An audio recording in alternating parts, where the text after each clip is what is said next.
Habari yako mtazamaji wangu wa kipindi chetu cha siasa ya ulimwengu. Karibu tena katika siku nyingine na wakati mwingine wa mwendelezo wa kipindi chetu. Kipindi ambacho kinakujia kwa udhamini wa Mnukwa Global Visa Consultant, ambao sio tu washauri wako, lakini vile vile ni wasaidizi wako ikiwa katika siku za usoni unakusudia kuelekea katika nchi za ughaibuni, nchi kama za Canada, Uingereza, nchi za Umoja wa Ulaya pamoja na Australia. Unaweza kuwasiliana kupitia namba hizo kwa chini tangazo kwa msaada, ushauri pamoja na mwongozo. Tukielekea katika uchambuzi wetu wa leo, bila shaka pamekuwa na juhudi za kidiplomasia kwa takriban masaa 24 yaliyopita toka ilipotangazwa hasa na nchi ya Pakistan kufikiwa sehemu ya alama ya makubaliano kuelekea katika mapumziko ya mapigano kwa takriban wiki mbili. Hatua ambayo vile vile ambatana na pendekezo kutoka katika nchi ya Iran, pendekezo ambalo linaonekana lilikuwa limekubalika katika nchi ya Marekani kuhusiana na masharti ambayo yanatakiwa yatekelezwe ili kufikia katika mpango wa amani. Na ukiangalia masharti au mapendekezo takriban 10 ambayo yanasimama kama msingi wa sehemu ya majadiliano ya kufikia katika usitishaji wa mapigano, ni mapendekezo ambayo moja kwa moja ni kama yanakwenda kuipa ushindi nchi ya Iran. Kwanza katika asili yake, kwa kuzingatia kwamba inapotokea migogoro kama hii, anayekuwa na nafasi ya juu manake ndiyo anayekuwa na nafasi ya kuweza kuweka masharti ya kumalizika kwa mgogoro. Inaonekana ukiangalia katika vita kuu ya pili ya dunia, nchi kama za Japan mfano wake ni nchi ambazo ziliwekewa masharti kwamba vita inaelekea kuisha, mmeshindwa, kwa utaratibu utakuwa hivi. Nchi kama Ujerumani zilifanywa mfano wa vita kama hivyo, ndio maana na kufanywa utaratibu kama huo. Ndio maana katika moja ya matukio yake ni kugawanywa kwa Ujerumani, kwa kuna Ujerumani Mashariki na kwa vile vile kuna Ujerumani Magharibi, moja ikiwa chini ya nchi za Magharibi kama Marekani, lakini moja ikiwa katika upande wa nchi kama ya Urusi na mfano wake. Kwa hiyo katika asili ya proposal tu ilivyotoka, ilikuwa inaashiria kwamba aliyetoa pendekezo hilo maana yake ndio ana nafasi ya juu katika mgogoro husika. Lakini vile vile ukiangalia zile pointi ambazo zilikuwa zimeainishwa katika sehemu ya mapendekezo ya nchi ya Iran ya kusitisha mapigano, ni pointi ambazo zote zilikuwa zinaipa ushindi moja kwa moja nchi ya Iran. Kwanza kwa kuzingatia kwamba malengo karibia yote ya nchi ya Marekani na Israel ni malengo ambayo hayakuweza kufanikiwa. Na maana unaweza kuona katika sehemu ya mapendekezo ni kwamba Irani itaendelea na kufanya urutubishaji wa nyuklia, jambo ambalo linaonekana Rais Donald Trump alikuwa amelikubali. Lakini vile vile Irani itaendelea kucontrol sehemu ya mlango bahari wa Hormuz na kukusanya sehemu ya kodi katika sehemu husika na kukusanya ushuru katika sehemu husika, jambo ambalo linaonekana vile vile Rais Trump alikuwa amelikubali. Lakini vile vile kusitishwa mapigano katika theater zote, maana yake sio tu Irani peke yake bali maeneo yote mpaka maeneo kama ya Lebanon. Ile ni jambo ambalo vile lilikuwa limekubalika. Lakini vile vile kusitisha kufanya mashambulizi katika nchi ya Iran, maana yake ile iwe ni mwisho kufanya mashambulizi katika nchi ya Iran, ni jambo ambalo linaonekana vile katika yale mengi ambayo yalikuwa yamependekezwa na yalikuwa yameweza kukubalika. Kwa ukiangalia muundo wa yale ambayo yalikuwa yamependekezwa, moja kwa moja ilikuwa inaashiria kuipa ushindi nchi ya Iran.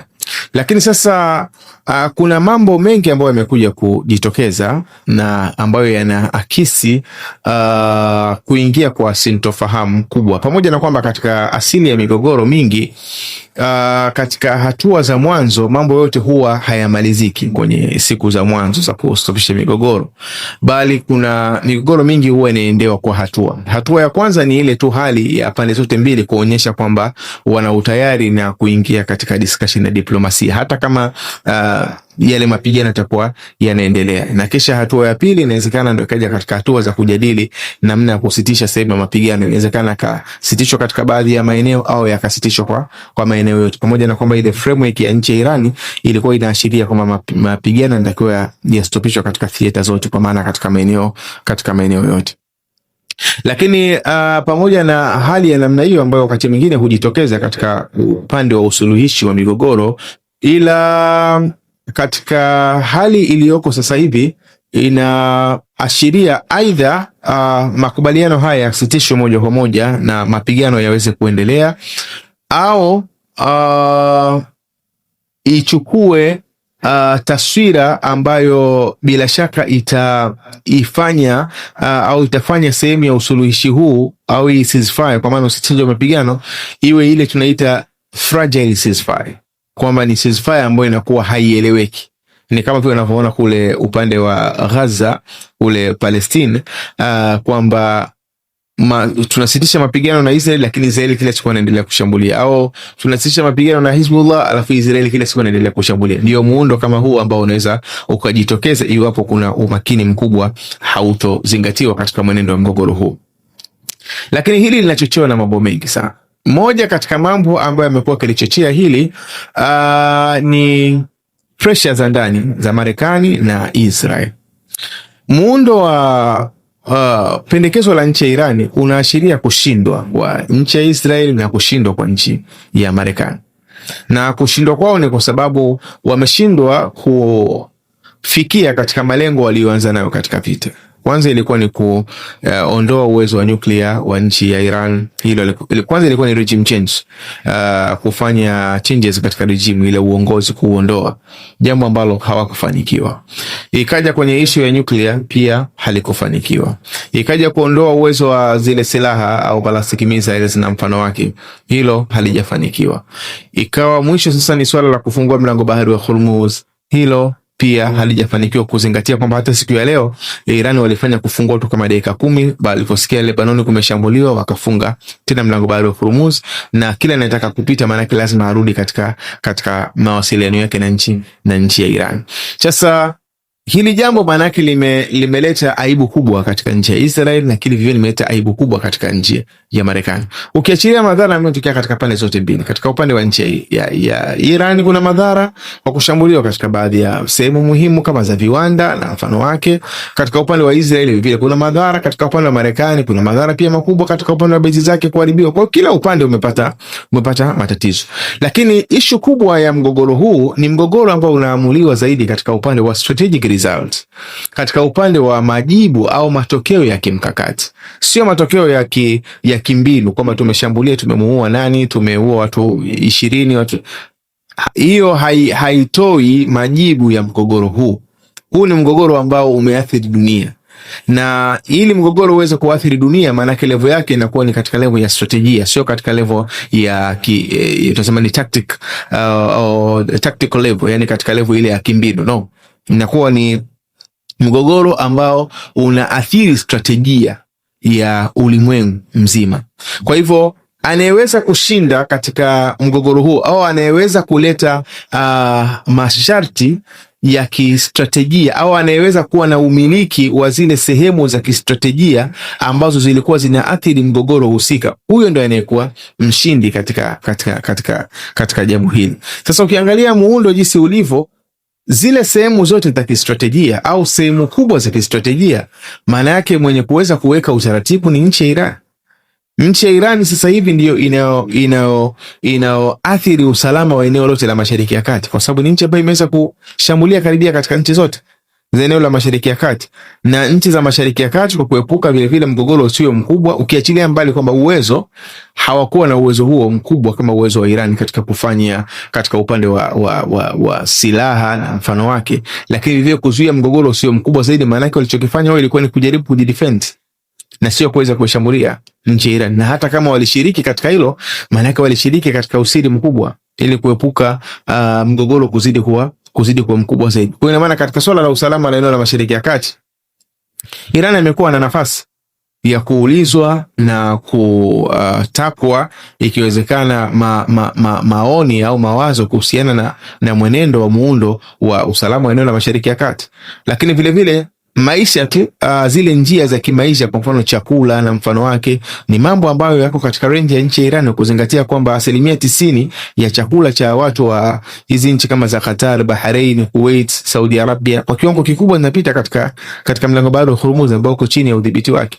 Lakini vile vile sehemu za zile minyororo ya kimaisha, ile lifeline, ukiangalia sehemu kama zile desalination centers, zile sehemu za uzalishaji wa maji, Manake ziko katika range ya nchi ya Iran. Iran akisema anashambulia, manake hali ya maisha inabadilika, na ikiwa tunaelekea vile vile katika upande, katika kipindi cha kiangazi, manake kwa kuzingatia kwenye mwezi wa sita jua linakuwa katika upande wa Tropic of Cancer, ile zoni ya kaskazini, ambayo maana yake jua linakuwa ni kali katika nchi za Mashariki ya Kati na maeneo mengine ya upande wa kaskazini. Lao Irani ikisema kwamba inashambulia katika zile desalination center, maana yake maisha yanakuwa yameshabadilika katika eneo la Mashariki ya Kati.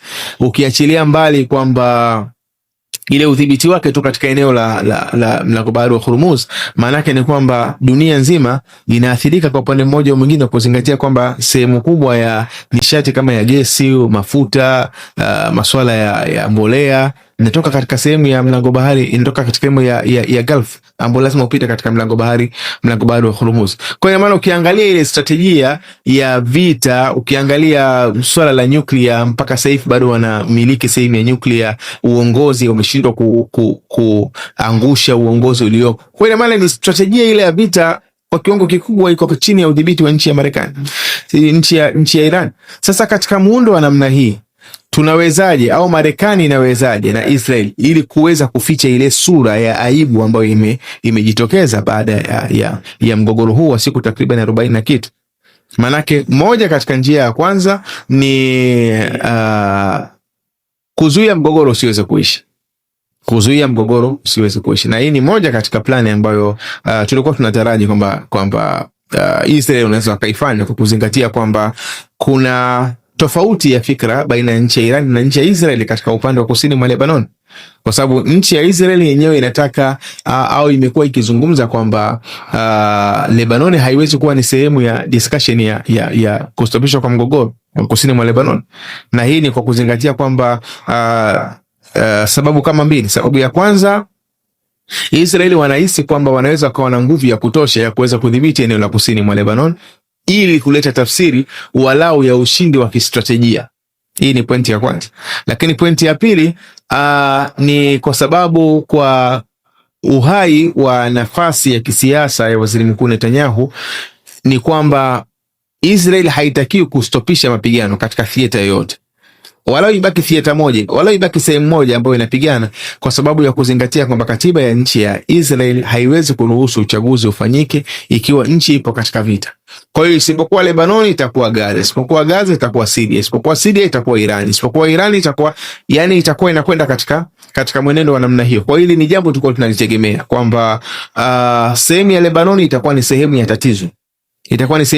Kwa sababu nchi ya Iran haiwezi kukubali kuingia kwenye ceasefire au kusitisha mapigano ili hali Lebanon pakiwa kuna tatizo, kwamba kundi la Hezbollah libaki linapigana peke yake na nchi ya Israel. Hili ni jambo ambalo bila shaka wa Iran hawawezi kulikubali. Lakini vile vile kwa kuzingatia kwamba sehemu kama ya Hezbollah ni forefront, ni wapiganaji wa mbele wa nchi ya Iran. Haijalishi kwamba Iran yenyewe vile vile Israel unaweza kushambulia ndani ya nchi ya Iran, lakini wapiganaji wa mbele maana yake ukiwa nao ni moja katika sehemu muhimu. Sasa ukiangalia tofauti ya fikra kwamba Israel wanaamini kwamba ili tupate walau ushindi wa kistratejia na sisi katika mgogoro huu, manake walau tushika sehemu ya kusini mwa Lebanon. Wakati huo ni kwamba Iran wao wanaona kwamba hilo haliwezi kuwezekana kwa kuzingatia umuhimu wa kundi la Hezbollah kwa nchi ya Iran. Kwa ina maana framework yoyote ya discussion haiwezi kuacha Hezbollah wakakaa pembeni katika upande wa rai ya kundi ya nchi ya Iran. Lakini vile vile kwa hali tu ya kisiasa ya ndani ya Israel, manake kuendelea na mgogoro wa kusini mwa Lebanon ndio mgogoro ambao uko karibu, na inawezekana paka kuna sababu ya msingi ya kusema kwamba labda Israel ipo katika mazingira ya hatari, kwa hiyo inatakiwa iendelee kufanya mashambulizi kusini mwa Lebanon. Jambo ambalo paka sasa hivi namna ambavyo limekuwa likizungumzwa na viongozi wa nchi ya Iran, ikiwemo spika wa bunge wa nchi hiyo Muhammad Baghir Kalibafu, amezungumza kwamba mpaka sasa hivi kuna ukiukwaji wa makubaliano ya amani. Kwanza kabisa pameanza kutoka statement za kiashiria kwamba Iran haiwezi kuendelea kufanya urutubishaji, kauli ambayo imezungumzwa na Waziri Mkuu Netanyahu, ikiashiria kwamba swala la Iran, nyuklia ya Iran ni aidha iondoke kwa makubaliano au kuendelea kupigana. Lakini vile vile Caroline Levitt, yule mzungumzaji wa ikulu ya Marekani, yule press secretary, Amezungumza pia akasema kwamba mapendekezo ambayo yametolewa na nchi ya Iran ni mapendekezo ambayo hayawezi kukubalika kwa serikali ya Marekani. Haijulikani kwamba uzungumzaji wa namna hii wa Caroline Leavitt ni unaashiria wazi kwamba kukataa kile ambacho kimependekezwa, au unajaribu kutengeneza mazingira ionekane kama Marekani hajakubaliana na hilo. Wakati huo mazungumzo yanatakiwa yaendelee, kuzingatia kwamba katika hotuba hiyo au katika uwasilishaji wake huo ametaja kwamba kuna watu ambao watakwenda kushiriki katika mazungumzo, ikiwemo JD Vance, lakini Jared Kushner, yule mkwe wa Donald Trump, na Stephen Witkoff, pamoja na kwamba pamekuwa kuna ripoti ya kwamba JD Vance, yule makamu wa rais wa nchi ya Marekani, hataweza kushiriki kwa sababu za kiusalama. Lakini kiuhalisia ni kwamba kinachoonekana ni kwamba licha ya kuwa wanakanusha pendekezo la nchi ya Iran, lakini wamekuwa wakiashiria kwamba kuna watu watakwenda kujadili. Kinachokwenda kujadiliwa ni pendekezo gani zaidi ya pendekezo hili ambalo linaonekana kwamba ndio itakuwa ni framework ya mazungumzo. Na kingine ambacho kimezungumzwa na Muhammad Baghir Kalibafu ni ile kuenda kinyume na sehemu ya kukiuka makubaliano, kwa maana ya kwamba pameonekana kuna baadhi ya drone ambazo zimekuwa zikiingia katika sehemu ya nchi ya Iran.